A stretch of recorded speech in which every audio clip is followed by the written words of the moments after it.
Ali atrás. Sim, por favor. Não, é justamente o contrário.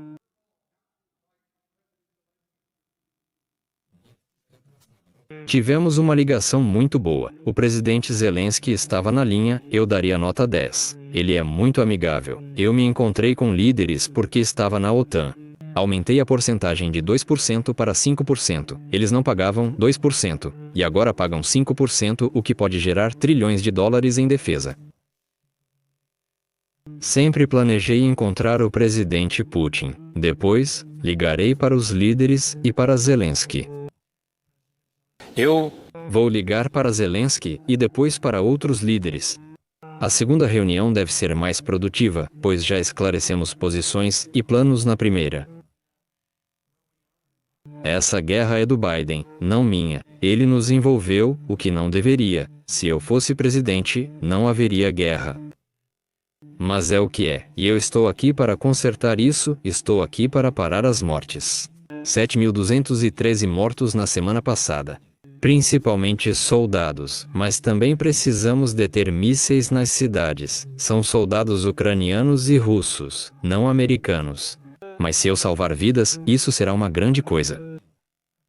Eu parei 5 guerras nos últimos 6 meses, e além disso, destruímos o potencial nuclear do Irã, eliminando-o completamente. Aliás, a palavra foi adequada, pois parte da imprensa duvidou se houve mesmo destruição. Se a primeira reunião for boa, logo teremos outra. Gostaria de fazer isso praticamente imediatamente. Haverá uma reunião entre Putin, Zelensky e eu, se eles quiserem, e talvez seja um trabalho totalmente completo. Na primeira reunião, pode-se alcançar muito. É uma reunião importante. Ela prepara o terreno para a segunda reunião. E a segunda reunião resolverá tudo, se a segunda reunião acontecer. Mas talvez, a segunda reunião nem aconteça, se eu achar que ela não é apropriada por causa da falta de respostas necessárias. Sim. Há alguns princípios-chave que Emmanuel acabou de mencionar sobre Friedrich, sobre como ele conduzia as conversas telefônicas que tivemos anteriormente. Sem a Ucrânia, não há negociações sobre a Ucrânia. Esse é um princípio antigo do grupo, e sei que Vladimir está em contato, e será totalmente claro sobre isso. E junto com isso, que as fronteiras internacionais não podem e não devem ser alteradas pela força, e novamente, esse é um princípio antigo deste grupo. E junto com isso, qualquer conversa sobre fronteiras, diplomacia sobre cessar-fogo, deve ser acompanhada de garantias de segurança confiáveis e duradouras, garantindo que qualquer paz, se puder ser alcançada, seja uma paz duradoura. E que a Ucrânia proteja sua integridade territorial em qualquer acordo.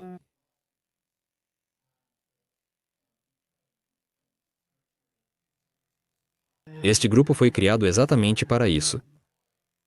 É por isso que é importante que todos nós assumamos os compromissos que temos. Hoje fizemos um progresso real, tivemos uma conversa muito importante com o presidente Trump mais cedo sobre questões de garantia de segurança, como Emmanuel acabou de mencionar. Como sempre dissemos, somos uma coalizão e estamos intensificando ações para implementar os planos militares realistas apresentados, com apoio dos Estados Unidos. Por isso, como coalizão, estamos prontos para apoiar a reunião de sexta-feira e seus possíveis resultados. É evidente que nada pode ser garantido.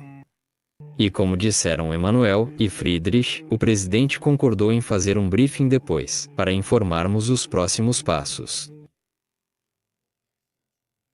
Estamos prontos para apoiar, inclusive conforme planos já feitos para o envio de forças de segurança, após o fim das hostilidades. Devemos lembrar aos colegas que estamos prontos para aumentar a pressão sobre a Rússia, incluindo sanções e outras medidas econômicas, se necessário. Continuação editor Semkin, revisor. Você já viu o efeito dessas medidas? No Reino Unido preparamos novo pacote de sanções rigorosas sobre isso. Acho importante continuarmos trabalhando com os presidentes Trump e Zelensky por uma paz justa e duradoura na Ucrânia. Continua. Você literalmente disse ontem, durante uma conversa com jornalistas ucranianos, que a Ucrânia não vai sair do Donbás em troca de um cessar-fogo. Sua posição mudou de alguma forma após as negociações de hoje aqui em Berlim? E uma pergunta para o chanceler Merz sobre o cessar-fogo. A suspensão ou o enfraquecimento das sanções contra a Rússia pode ser uma condição possível caso seja alcançado um cessar-fogo?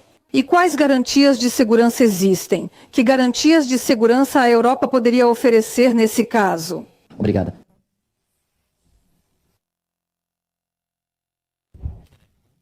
Obrigado pela pergunta. E quanto à minha posição, ela não mudou, porque ela tem como base a Constituição da Ucrânia. Enquanto a Constituição do Estado não for alterada, a posição do garantidor dessa Constituição não pode ser mudada. Hoje debatemos essas questões que são realmente complexas.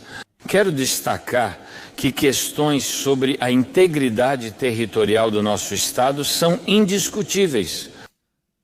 Sem desrespeitar o nosso Estado, o nosso povo, a vontade do Estado, a vontade do nosso povo e a Constituição da Ucrânia. Obrigado.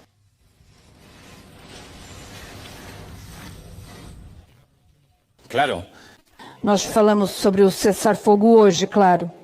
O presidente Trump disse que isso é uma das prioridades dele na conversa de sexta-feira com o presidente. Putin. Eu realmente espero que algum tipo de acordo seja alcançado. Porque até agora, todas as conversas que tivemos com Putin nos últimos 3 anos e meio... Anos terminavam, Apenas com o fato de que ela... reforçava o poder militar. A presença intensificava os ataques. Por isso, Aquelas conversas eram inúteis. não trouxeram resultado. Partimos do princípio de que o presidente Trump vai tentar fazer isso acontecer. Prezado, Senhor chanceler federal, garantias de segurança. Entendi corretamente que o presidente Trump disse que dará garantias de segurança à Ucrânia, como elas serão e os europeus também vão participar delas. E uma pergunta para o presidente Zelensky em relação à troca de territórios. Em que condições você estaria disposto a falar sobre a troca de territórios com Putin nesta sexta-feira? Esse é um momento histórico para você ou é apenas mais um dos muitos encontros que estão acontecendo?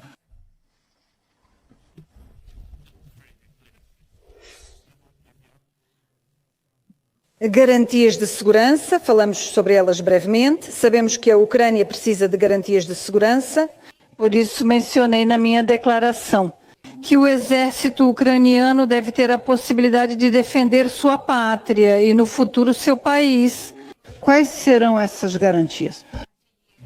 O que vai, por assim dizer, desempenhar qual papel nelas, sobre isso ainda não falamos, mas esse é, por assim dizer, o próximo passo.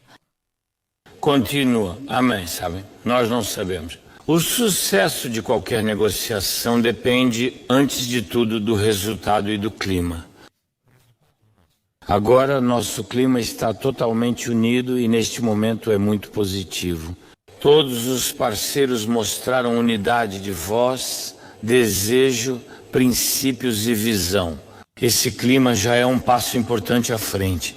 Quanto ao caráter histórico dos momentos, eu não gostaria de usar palavras tão grandiosas agora. Aguardar o resultado. De qualquer forma, as questões-chave sobre as quais você falou antes, ou no início desta pergunta, sobre nossos princípios, sobre nossa integridade territorial, no final das contas, ainda são decididas no nível dos líderes. Sem a Ucrânia não há solução. E a propósito, todos também apoiam isso. Obrigado.